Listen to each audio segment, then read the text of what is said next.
तो आज की वीडियो में हम लोग अपनी फार्मास्यूटिक्स के यूनिट 5 यानी कि सेमी सॉलिड डोजेज फॉर्म के बारे में बात करेंगे। और आज हम लोग इसका यहाँ पे बहुत ही इंपॉर्टेंट पोर्शन कवर करेंगे, जिसमें हम लोग यहाँ पे बात करेंगे डर्मल पेनिट्रेशन ऑफ ड्रग्स के बारे में।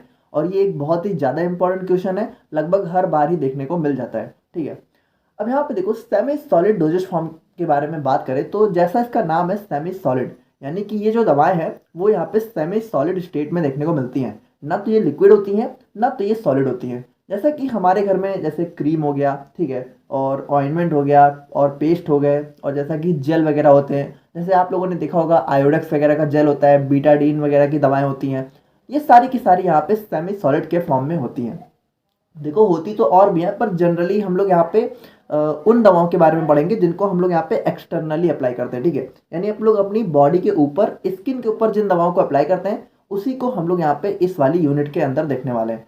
जैसे कि सपोजिटरी भी हमारा सेमी सॉलिड डोजेज फॉर्म ही है, लेकिन उसको हम लोगों ने पिछले यूनिट में अच्छे से पढ़ लिया है। ठीक है, तो यहाँ पे हम लोग अपनी उन सेमी सॉलिड डोजेज फॉर्म की बात करेंगे जो कि टॉपिकल या डर्मेटोलॉजिकल प्रिपरेशन होती हैं। यानी कि टॉपिकल मतलब क्या होता है कि टॉप ऑफ द बॉडी, यानी कि टॉप ऑफ द बॉडी पे क्या होता है, हमारा स्किन होता है। और डर्मेटोलॉजिकल मतलब डर्मा, डर्मा मतलब स्किन। यानी सिंपली बात करें तो हम लोग अपनी स्किन के ऊपर जिन दवाओं को अप्लाई करते हैं उन्हीं को हम लोग यहाँ पे इस वाली यूनिट में देखने वाले हैं। ठीक है, अब यहाँ पे जैसा कि मैंने आप लोग को बताया कि इसको हम लोग यहाँ पे जनरली अपने स्किन के ऊपर ही अप्लाई करते हैं। ठीक है, लेकिन यहाँ पे इसको जो है नेजली, ठीक है, रेक्टली, इन सब जगह भी अप्लाई किया जा सकता है, जैसे कि हमारा सपोजिटरी हो गया। बट यहाँ पे हम लोग अपनी स्किन वाला पढ़ेंगे। ठीक है, pharmaceutical semi solid doses forms generally include ointment, pastes, creams and gels. ठीक है, तो इस वाली यूनिट में हम लोग को इन्हीं चारों के बारे में पढ़ना है। अब यहाँ पे जो हमारी सेमी सॉलिड प्रिपरेशंस होती हैं, तो इसको हम लोग यहाँ पे एक या एक से ज़्यादा एपीआई को अपने बेस में जो है डिजॉल्व करके प्रिपेयर करते हैं।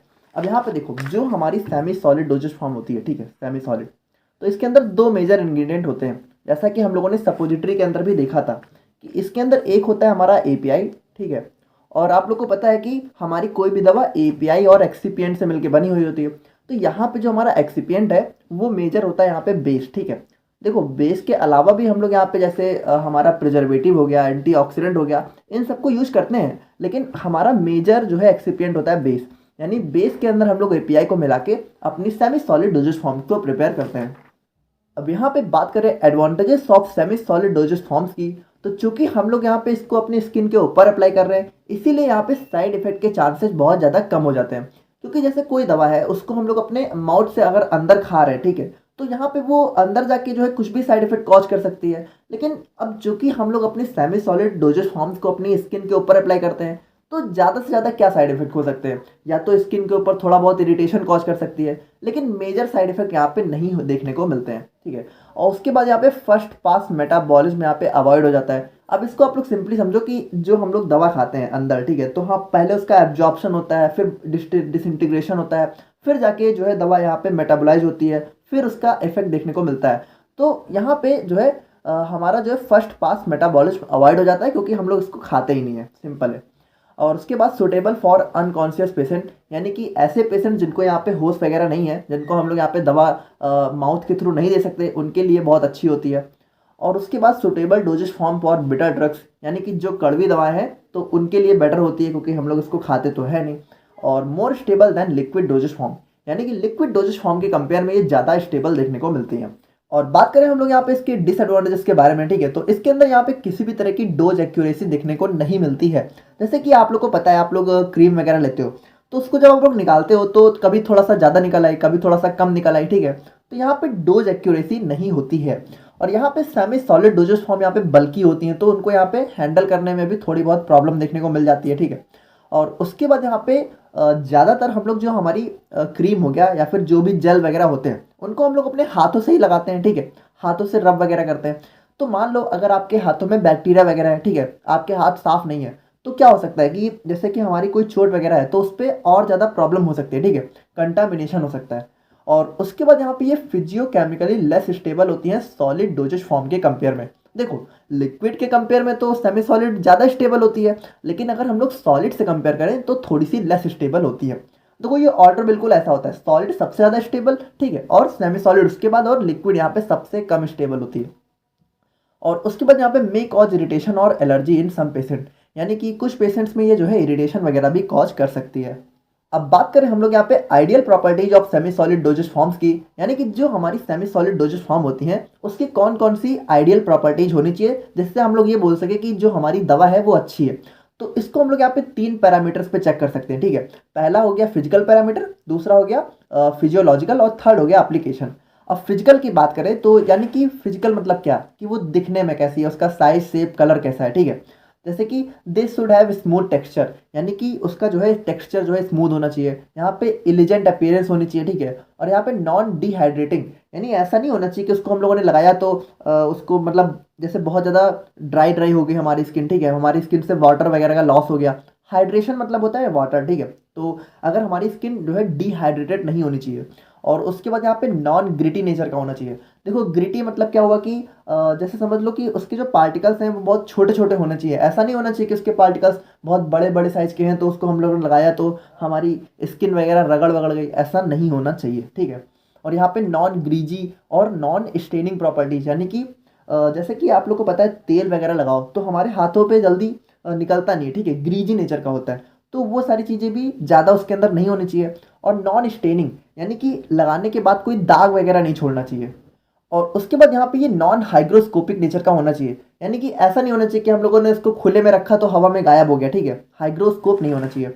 और फिजियोलॉजिकल प्रॉपर्टीज की बात करें तो यहाँ पे ये जो है नॉन इरिटेटिंग नेचर का होना चाहिए, ठीक है, इरिटेशन वगैरह नहीं कॉज करनी चाहिए। और यहाँ पे should not alter skin membrane, यानी कि ऐसा नहीं होना चाहिए कि हम लोगों ने इसको दवा लगाया, ठीक है, तो हमारी स्किन की लेयर ही गायब कर दी, ठीक है, ये सारी चीज़ें भी नहीं होनी चाहिए। और should be easily miscible with skin secretion, यानी कि हमारा जैसे आपको पता है कि हमारी स्किन से स्वेट ग्लैंड्स का सिक्रेशन होता रहता है, ठीक है, जैसे कि स्वेट वगैरह होते हैं, तो यहाँ पे उसके साथ मिसिबल होना चाहिए, ऐसा नहीं कि उसके साथ बह गया, ठीक है। और एप्लीकेशन प्रॉपर्टीज की बात करें तो यहाँ पे they should be easily applicable with efficient drug release, यानी कि जब हम लोग यहाँ पे अपनी जो भी क्रीम ऑइंटमेंट है उसको लगा रहे हैं, ठीक है, तो वो बहुत आसानी से लग जाना चाहिए। और उसके बाद यहाँ पे दवा की रिलीज भी उसके अंदर से बहुत अच्छे तरीके से होनी चाहिए। और उसके बाद they should have high aqueous washability, यानी कि लगाने के बाद जब हमारा काम हो गया तो जब हम लोग उसको यहाँ पे वाटर से, ठीक है, या फिर मतलब धुल रहे हैं तो आसानी से वॉश हो जाए, ठीक है, ऐसा नहीं कि वो निकल ही नहीं रहा है, समझ रहे हो। अब यहाँ पे बात करें mechanism of drug permission through skin की, यानी कि जो हमारी सेमी सॉलिड डोजेज फॉर्म है तो जब हम लोग उसको अपनी स्किन के ऊपर अप्लाई करते हैं तो देखो अल्टीमेटली उसका क्या काम होना चाहिए। जैसे हम लोग क्रीम वगैरह को कब लगाते हैं, जैसे मान लो हमें कोई चोट वगैरह लग गई, ठीक है, या फिर हमें कोई स्वेलिंग हो गई, सूजन वगैरह है, तभी तो हम लोग लगाते हैं। तो वो आराम कब देगी, जब हमारी स्किन के अंदर एब्जॉर्ब होगी, ठीक है। तो एब्जॉर्ब कैसे होगी, जब हमारी स्किन के अंदर जाएगी। तो वो जो स्किन के अंदर जाने वाली प्रोसेस होती है उसी को हम लोग यहाँ पे ड्रग परमिशन या फिर डर्मल पेनिट्रेशन बोलते हैं, यानी कि स्किन को पेनिट्रेट कर देना, ठीक है। जैसे कि ये हमारी मान लो स्किन है तो ये हमारी दवा है तो ये इसको अंदर जानी चाहिए, ठीक है, अंदर यहाँ पे पहुंचनी तो चाहिए हमारे स्किन के। तो ये जो अंदर जाने वाली प्रोसेस होती है इसी को हम लोग बोलते हैं स्किन पेनिट्रेशन। देखो पेनिट्रेट का मतलब होता है किसी चीज़ को, किसी चीज़ के अंदर चले जाना, ठीक है, किसी चीज़ को समझ लो भेद देना। तो यहाँ पे हमारी स्किन के अंदर यहाँ पे पेनिट्रेशन हो जाना चाहिए। तो ये कैसे होता है, ठीक है, इसकी मैकेनिज्म क्या होती है। तो देखो यहाँ पे जो हमारी स्किन है ना उसके अंदर यहाँ पे दो मेन लेयर होती है। पहली होती है एपिडर्मिस, ठीक है, जो सबसे ऊपर वाली होती है, और फिर होती है हमारी डर्मिस। अब यहाँ पे हाइपोडर्मिस भी होती है बट उसको हम लोग जनरली स्किन लेयर में इंक्लूड नहीं करते हैं, ठीक है। तो एपिडर्मिस हमारी आउटर मोस्ट होती है और डर्मिस हमारी एक्टिव पार्ट होती है। देखो यहाँ पे जो एपिडर्मिस है ना इसके अंदर यहाँ पे ब्लड सप्लाई नहीं होती है। इसके जस्ट नीचे हमारी जो डर्मिस लेयर होती है जो कि सबसे बड़ी होती है उसके अंदर ही हमारे यहाँ पे ब्लड की सप्लाई होती है। हेयर फॉलिकल्स भी उसी के अंदर होते हैं, ठीक है। देखो हेयर फॉलिकल्स निकले तो एपिडर्मिस के बाहर होते हैं लेकिन जो उसकी जड़ें होती हैं, ठीक है, जो रूट होता है वो यहाँ पे डर्मिस लेयर के अंदर होता है। अब यहाँ पे जो हमारी एपिडर्मिस है, ठीक है, तो अगर आप लोगों ने स्किन वाला टॉपिक अच्छे से पढ़ा है तो आप लोग को पता होगा कि एपिडर्मिस यहाँ पे खुद ही 5 अलग अलग लेयर में डिवाइड है, ठीक है। तो जिसमें हमारी सबसे टॉप मोस्ट लेयर होती है स्ट्रेटम कॉर्नियम। तो जो हमारे यहाँ पे पेनिट्रेशन ऑफ ड्रग होती है, यानी कि कोई भी दवा है जब हमारी स्किन के अंदर एब्जॉर्ब होती है तो उसके अंदर सबसे मेजर रोल हमारा स्ट्रेटम कॉर्नियम ही प्ले करता है। यानी इसी को भेदना यहाँ पे सबसे टफ होता है, ठीक है। अगर इसको यहाँ पे समझ लो पेनिट्रेट कर दिया तो हमारी दवा बहुत आराम से एब्जॉर्ब हो जाती है। तो यहाँ पे देखो जो परमिएशन या पेनिट्रेशन होता है वो यहाँ पे 3 मेजर रूट के थ्रू होता है, ठीक है, यानी 3 तरीके से हो सकता है, आप कह सकते हो। पहला होता है ट्रांससेलुलर, और दूसरा होता है इंटरसेलुलर, और थर्ड होता है अपेंडिकल। अब देखो सिंपल है, ट्रांससेलुलर में क्या होगा कि जो हमारी दवा है वो हमारी सेल के अंदर से होते हुए चली आएगी, ठीक है। जैसे कि जैसे कि मान लो ये हमारी देखो हमारी बॉडी में बहुत सारी सेल्स होती हैं, टिश्यू होता है ना, तो टिश्यू के अंदर बहुत सारी सेल्स हैं।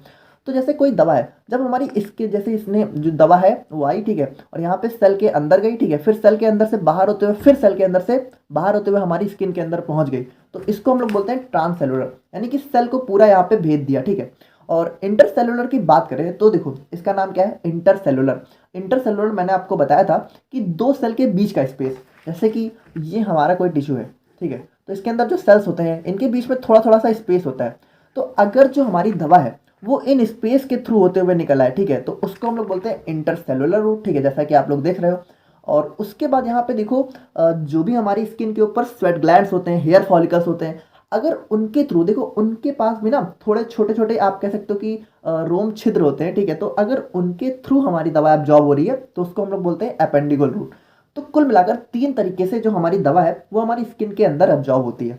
तो अब हम लोग यहाँ पे बात करते हैं अपने आज के सबसे ज्यादा इंपॉर्टेंट टॉपिक के बारे में, जो कि हमारा factor influencing dermal penetration of drug, यानी कि जो हमारी दवा है जब वो स्किन के अंदर एब्जॉर्ब होती है तो उसको कौन कौन से फैक्टर यहाँ पे अफेक्ट करते हैं।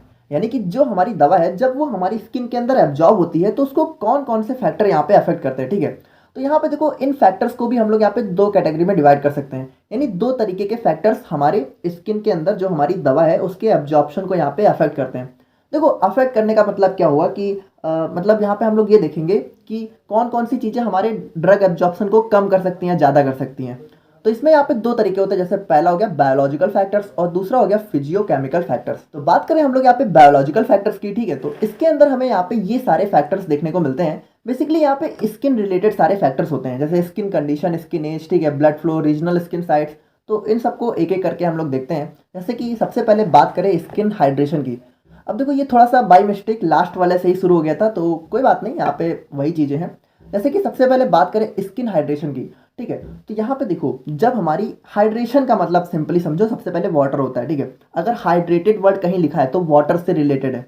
तो when the amount of water is sufficient और in excess the tissue swells and softens, ठीक है, यानी कि यहाँ पे क्या बोला जा रहा है कि जो हमारी स्किन है जब वहाँ पे वाटर जो है सफिशिएंट अमाउंट में होता है बहुत अच्छे से, तो जो हमारी टिश्यू होते हैं ना हमारी स्किन के, वो यहाँ पे स्वेल यानी कि थोड़ा सा आप कह सकते हो कि फूल जाते हैं और यहाँ पे क्या हो जाते हैं, सॉफ्ट हो जाते हैं। अब यहाँ पे देखो उसके बाद होता क्या है, जो भी हमारी दवाएं होती हैं वो इस सॉफ्ट टिश्यू को इजिली पेनिट्रेट कर जाती हैं। अब देखो ये बहुत ही सिंपल है, कोई भी चीज़ जितनी सॉफ्ट होगी उसको पेनिट्रेट करना उतना ही आसान होगा, वहीं अगर हार्ड होगी तो बहुत टफ होगा।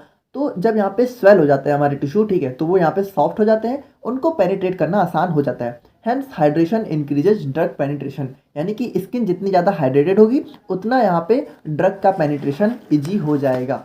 और बात करें हम लोग यहाँ पे स्किन कंडीशन की, ठीक है, the penetration of drugs through skin is affected by age, disease, climate and injury. अब यहाँ पे देखो इसको बहुत ही सिंपली समझो कि कोई स्किन है, ठीक है, कोई स्किन है और वो एकदम मस्त है, हेल्दी है, तो वहाँ पे जो हमारी दवा है ना वो उसको जल्दी पेनिट्रेट नहीं कर पाएगी, ठीक है। लेकिन अब आप मुझे एक बात बताओ कि हम लोग हमारी हेल्दी स्किन पे थोड़ी दवा लगाएंगे। जैसे अगर हमें कोई प्रॉब्लम ही नहीं है तो हम लोग दवा क्यों यूज़ करेंगे। हम लोग दवा कब यूज़ करेंगे, जब हमारी स्किन में या तो कोई इंजरी हो गई हो, या तो कोई डिजीज हो गई हो, या तो कोई प्रॉब्लम हो। तो यहाँ पे होता क्या है कि जब हमारी स्किन में डिजीज या फिर इंजरी हो जाती है, ठीक है, तो वहाँ पे जो ड्रग पेनिट्रेशन है वो आसान हो जाता है, ठीक है। हेल्दी स्किन से कंपेयर करें तो यहाँ पे इंजर्ड स्किन में ड्रग पेनिट्रेशन इजी हो जाता है, ठीक है। और वहीं पे जो हमारे छोटे बच्चे होते हैं, ठीक है, तो उनके अंदर भी ड्रग एब्जॉर्प्शन यहाँ पे जल्दी हो जाता है, क्योंकि उनकी स्किन इतनी ज़्यादा मैच्योर नहीं होती है, ठीक है। और drug penetration is less in healthy skin, यानी कि हेल्दी स्किन में ड्रग का पेनिट्रेशन आसानी से नहीं होता है और हेल्दी स्किन पे हम लोग ड्रग यूज ही नहीं करते हैं।